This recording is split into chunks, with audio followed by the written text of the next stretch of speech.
जय हिंद दोस्तों। स्वागत है आप सभी का वेगा एकेडमी के ऑनलाइन प्लेटफॉर्म में। जैसा कि आप जानते हैं कि सीटेट का एग्ज़ाम दिसंबर में होने वाला है। सीटेट एग्ज़ाम को ध्यान में रखते हुए हम आपके लिए लेकर आए हैं सीडीपी की पेपर पास सीरीज, जिसमें आपको इम्पोर्टेंट वन लाइनर क्वेश्चन मिलेंगे जो एग्ज़ाम पॉइंट ऑफ व्यू से इम्पोर्टेंट हैं, जो सीटेट में बार बार क्वेश्चन पूछे ही जाते हैं। तो आइए पहला पॉइंट देखते हैं।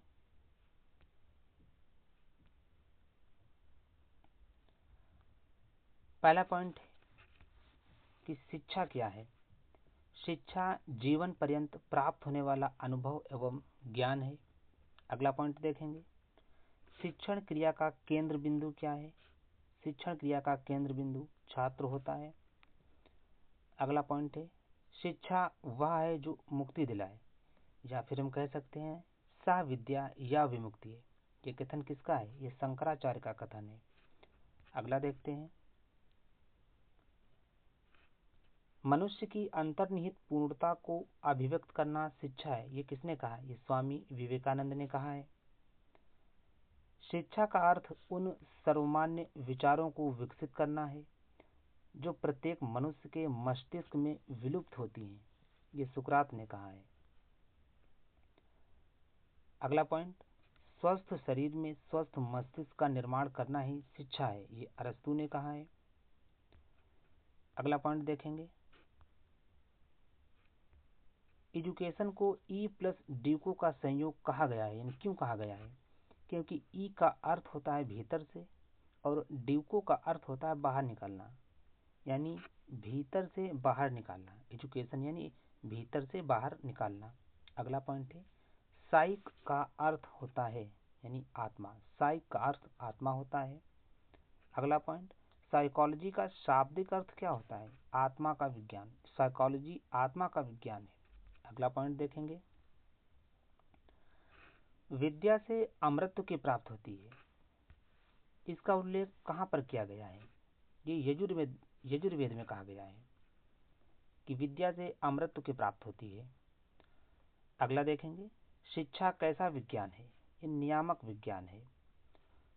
और मनोविज्ञान की प्रकृति कैसी होती है? ये वैज्ञानिक होती है। मनोविज्ञान की प्रकृति वैज्ञानिक होती है। अगला पॉइंट देखेंगे, किसके अनुसार मनोविज्ञान चेतना का विज्ञान है? जेम्स के अनुसार। इन्होंने मनोविज्ञान को चेतना का विज्ञान कहा है। अगला देखेंगे, मनोविज्ञान की सबसे अधिक प्रयोग की जाने वाली विधि कौन सी है?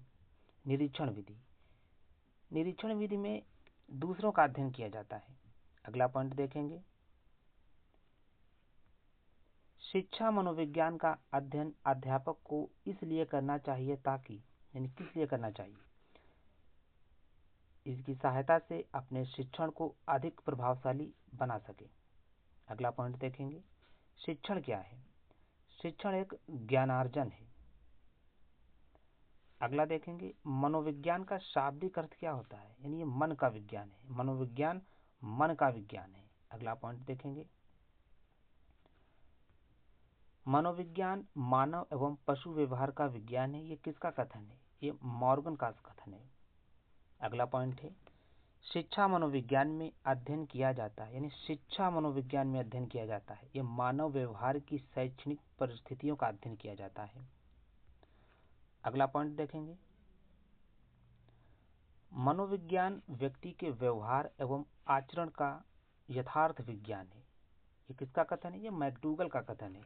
अगला पॉइंट देखेंगे, मैकडूगल के अनुसार मूल प्रवृत्तियों की संख्या कितनी होती है? 14 होती है।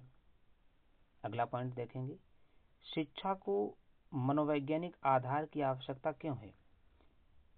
इसलिए आवश्यक है क्योंकि बालकों के आंतरिक एवं बाह्य गुणों का पता लगाने तथा शैक्षिक समस्याओं के समाधान हेतु शिक्षा में मनोवैज्ञानिक आधार की आवश्यकता है। अगला पॉइंट देखेंगे,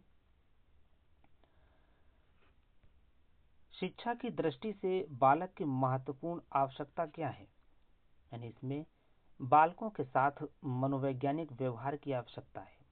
अगला पॉइंट देखेंगे 25वां, शिक्षा मनोविज्ञान शिक्षण विधियों के चयन में शिक्षक की सहायता करती है। किसका कथन है? ये स्किनर साहब का कथन है। अगला पॉइंट है, मनोविज्ञान क्या है? ये एक विधायक विज्ञान है। अगला पॉइंट देखेंगे, निरीक्षण विधि में किया जाता है, यानी निरीक्षण विधि में क्या किया जाता है? इसमें दूसरों का अध्ययन किया जाता है। अगला पॉइंट देखेंगे, मनोविज्ञान की उचित विषय वस्तु क्या है? यानी व्यवहार है। अगला, मनोविज्ञान शिक्षा का आधारभूत विज्ञान है। ये किसका कथन है? ये स्किनर का कथन है। अगला पॉइंट देखेंगे, शिक्षा मनोविज्ञान का केंद्र क्या होता है? बालक होता है।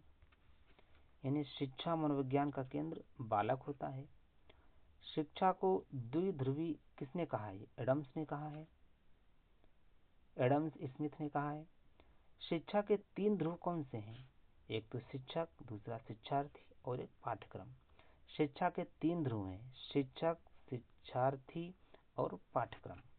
अगला पॉइंट देखेंगे, शिक्षा को त्रिध्रुवी मानने वाले प्रसिद्ध शिक्षा शास्त्री जॉन डीवी किस देश के निवासी थे? ये अमेरिका के निवासी थे। इन्होंने शिक्षा को त्रिध्रुवी माना है। अगला पॉइंट देखेंगे, शिक्षा का स्तर ऊंचा उठाने के लिए आवश्यक क्या है? यानी संपूर्ण शिक्षण प्रक्रिया का सतत मूल्यांकन होना चाहिए, इसीलिए शिक्षा का स्तर ऊंचा उठेगा। अगला पॉइंट देखेंगे, वैदिक काल में शिक्षा का सर्वोच्च उद्देश्य क्या था? वैदिक काल में शिक्षा का सर्वोच्च उद्देश्य केवल और केवल मोक्ष की प्राप्ति होता था।